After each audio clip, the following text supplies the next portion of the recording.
खंडवा का एकमात्र LG showroom जहां पाएंगे LED microwave, top load, front load, washing machine, home theatre, AC, water purifier, सभी सामान एक ही छत के नीचे। भारी डिस्काउंट, बजाज फाइनेंस सुविधा के साथ आसान किस्तों में। शादियों की सीजन का बम्पर ऑफर। डियाना ज्वेलर्स, सोना चांदी डायमंड आभूषणों का मिलने का एक क्या मामला है, क्या चाहते हैं? देखिए, जो पिछले दिनों जो यहाँ पर जो कत्ल खाने पकड़े गए तो जो खबर चली गई थी कि जिसमें यहाँ पर बताया गया था कि उस चर्बी में घी पाया गया, उसी संबंधित हमने ये प्रेस कॉन्फ्रेंस आयोजित करी और हमने कुछ सवाल पूछे हैं कि जो अगर घी पाया गया है तो उन पर क्या कार्रवाई हुई और नगर निगम ने जो लाइसेंस जो नए दिए थे उन पर क्या कार्रवाई हुई और जो लाइसेंस रिन्यूअल होने के नहीं होने के बावजूद भी जो 3 साल से चल रहे थे उन अधिकारियों पर क्या कार्रवाई हुई और जहां पर घी सप्लाई होता था उन पर क्या कार्रवाई हुई। जैसे कि बुरहानपुर में पावर लूम पर घी सप्लाई, वो जो भी माल सप्लाई होता था तो उन पर क्या कार्रवाई हुई और वो किन पावर लूम को कौन संचालित करता है। ऐसे सभी मुद्दों को लेकर हमने एक प्रेस कॉन्फ्रेंस करी जिसमें आप सभी लोग आए और यह एक गंभीर मुद्दा है क्योंकि खंडवा शहर की इस पर छवि खराब हुई है और अभी तक भी ये स्पष्ट नहीं हो पाया है कि वो घी था कि क्या है। तो माननीय कलेक्टर महोदय से मैं निवेदन करता हूं और कि आप इस बात को स्पष्ट करिए कि वो घी था या नहीं।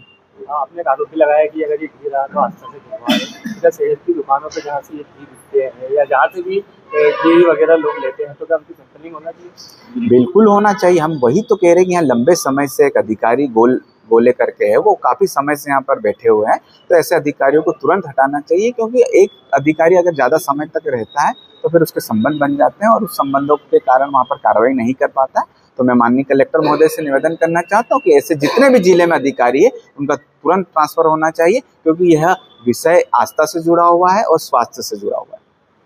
आरोपियों में जो कार्रवाई है उसको लेकर कितने? देखिए, कांग्रेस सरकार जब थी तो शुद्ध पर युद्ध कमलनाथ जी ने चलाया था और उस पर आपने देखा है कि खंडवा में ही कई लोगों पर रासुका लगी थी जिन्होंने इस प्रकार का कार्य किया था। और वाकई में अगर मैं कहना चाहता हूं कि ऐसे अगर कोई लोग मिलावट करते हैं और पैसा कमाते तो तत्काल प्रभाव से उन पर ऐसी कार्रवाई होनी चाहिए और हमेशा कार्रवाई चलती रहनी चाहिए क्योंकि यह मानव स्वास्थ्य से जुड़ा सवाल है, आस्था से जुड़ा सवाल है। हम दीपक भी भगवान को उसी घी से लगाते हैं तो कहीं ना कहीं ये बहुत गंभीर विषय है। कांग्रेस क्या कर रही है? देखिए, हमने सोचा कि चलो 48 घंटे में ये कार्रवाई करें, उन्होंने नहीं करी। 72 घंटे हो गए, उन्होंने नहीं करी। तो हम सोच रहे थे कि क्या कार्रवाई करेंगे, लेकिन आपने देखा कि बीजेपी की आदत है, चीज़ों को उठाते हैं, बाद में इसमें लेनी देनी कर इसको चुप कर देते हैं। इसीलिए हमने ये प्रेस कॉन्फ्रेंस रखी और आपके माध्यम से हम ये कहना चाहते हैं कि इस पर क्या कार्रवाई हुई।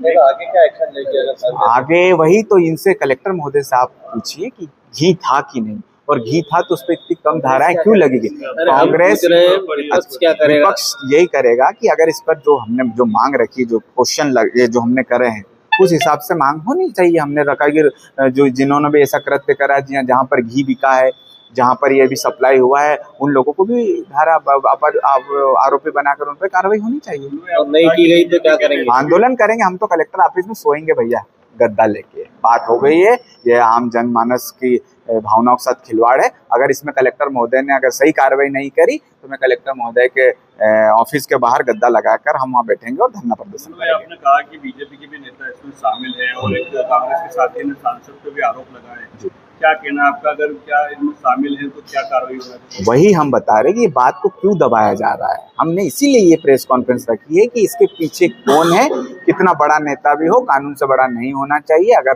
सांसद महोदय का इसमें नाम आ रहा तो सांसद महोदय को आकर इस पर स्पष्टीकरण देना चाहिए।